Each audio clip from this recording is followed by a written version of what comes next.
This is why you have to get committed. This is why you have to develop skills. You have to build a personal brand. You know why it wasn't a big deal when our company was shut down? Now, it sucked. I felt sorry for myself for about 24 hours. I'm like, why, God, why?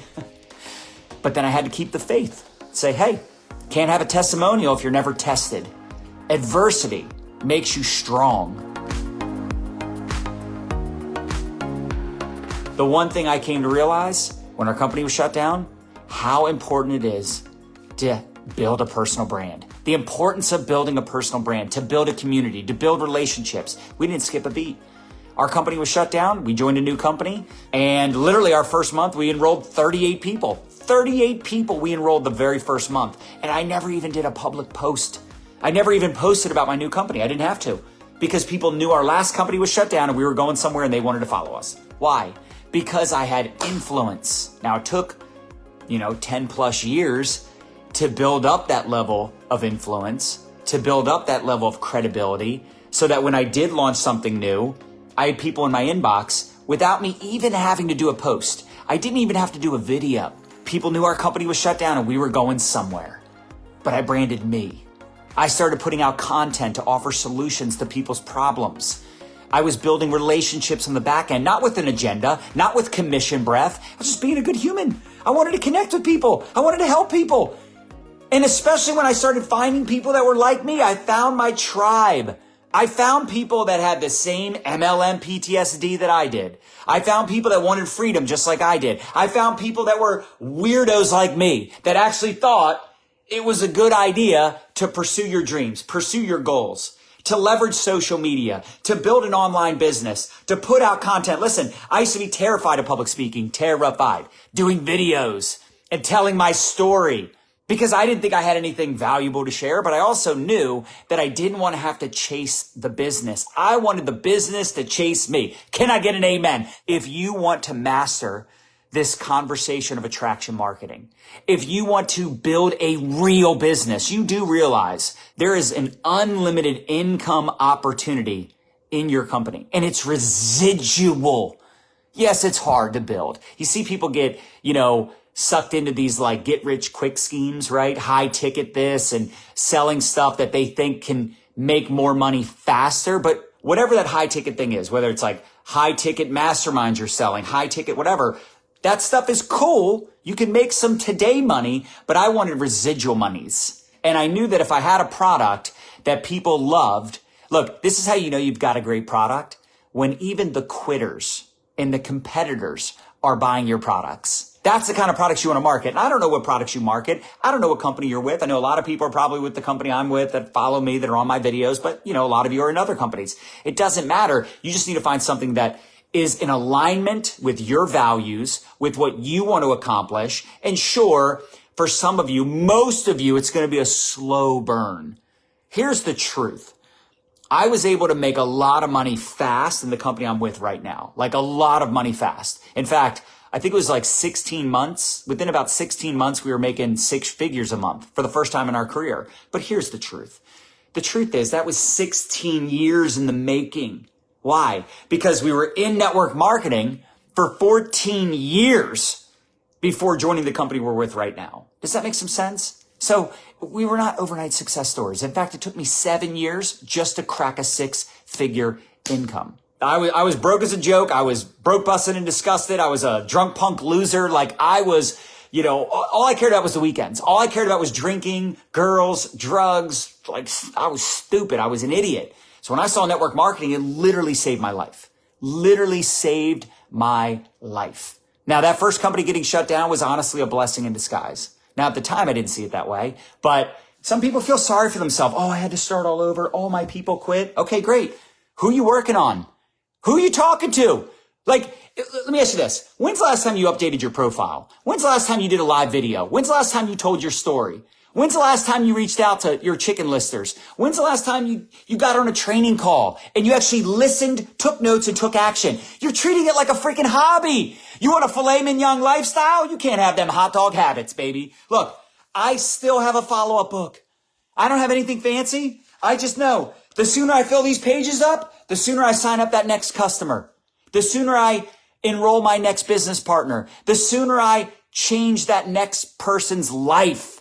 I treat it like a business. One of the best things that happened is my company was shut down because I kept the faith. Yeah, I felt sorry for myself for about one day, but I knew this is just an opportunity to pivot. This is just an opportunity to see what I'm made of. Maybe I'm meant to just be a trainer. Maybe I'm just meant to build my brand and coach and train and speak and consult. Maybe I'm not meant to be in network marketing. That's literally what I thought. I had such bad MLM PTSD because of god-awful, egotistical, narcissistic upline jerks. I wanted to build something sustainable. I wanted not just the income, but I wanted the freedom. I wanted true residuals. I wanted the promise of residual income. I wanted to be able to look people in the eye and say, you can do this. It's worth it. You can win here. You ever look at your life in reverse and you're like, oh, that thing that I thought at the time was awful, was horrible, that terrible thing I dealt with, maybe a relationship ending or a business went belly up or, a bad investment or like, I'll give you an example.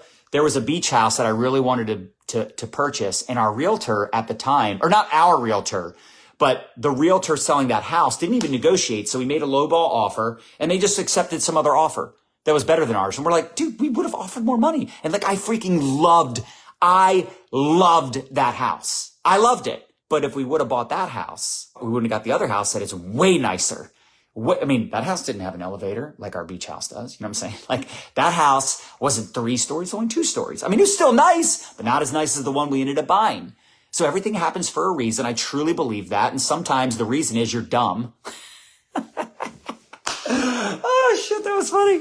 Sometimes everything happens for a reason, and the reason is because you're stupid. You have to pay the stupid tax, right? I've made bad investments. Lesson learned. Some people get upset because they lose $15,000 here. I bought into an MLM and I lost $500. Oh, boo freaking who? I invested $1.5 million and I'll be lucky to get back any of it. I don't want to hear it. Yeah, just, what are you going to do? Might go, boo-hoo in a corner. Oh, my company was shut down by the FTC. Yeah, it sucked. But nobody really felt bad for me but me and Nadya. So stop feeling sorry for yourself because nobody else feels sorry for you. You ever heard Les Brown's quote? Don't tell people your problems. Half of them don't care. And the other half, they're glad it's you. It's terrible. You know how sad this is? Here's another sad fact.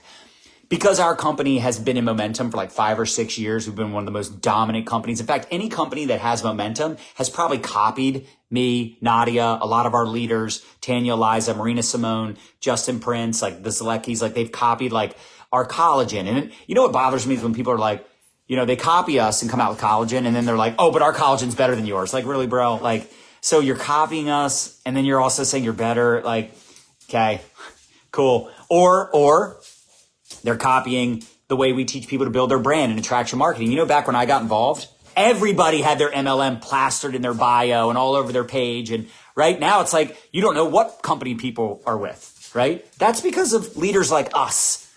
That's because of people like Ray Higdon. That's because of a lot of these people that teach attraction marketing and building a personal brand, right? Anyway, but I just want you to understand that we've done a really great job of revolutionizing the profession. We continue to do so. We continue to lead by example. And look, I don't know how many top earners that make millions of dollars a year do generic trainings like this for free to help people. But it's because we like to elevate the profession, number 1. Number 2, I want to make an impact. Number 3, I know that there's ways to monetize my knowledge. There's ways to make money helping people. So listen, if you said, oh, well, I'm struggling or, I got this going on, I got that going on. Guess what? Make money or make excuses. Choose wisely. If your business isn't doing well, your fault. Yeah, you can blame your upline. Sure. You can blame the company. Maybe they make changes. Maybe it's the summertime distractions. But guess what? We all have stuff.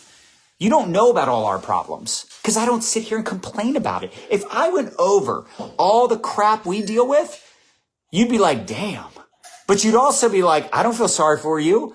Like, talk about first world problems, right? Talk about rich people problems. Like, hello, right? Like, oh, my beach house, the freaking swimming pool is leaking. Like, oh, John, we feel so sorry for you. Nobody feels sorry for you. No one. Look, let me tell you something. If you make $30,000 a year, if you make over $30,000 a year, do you realize you're in the top 1% of the global income earners?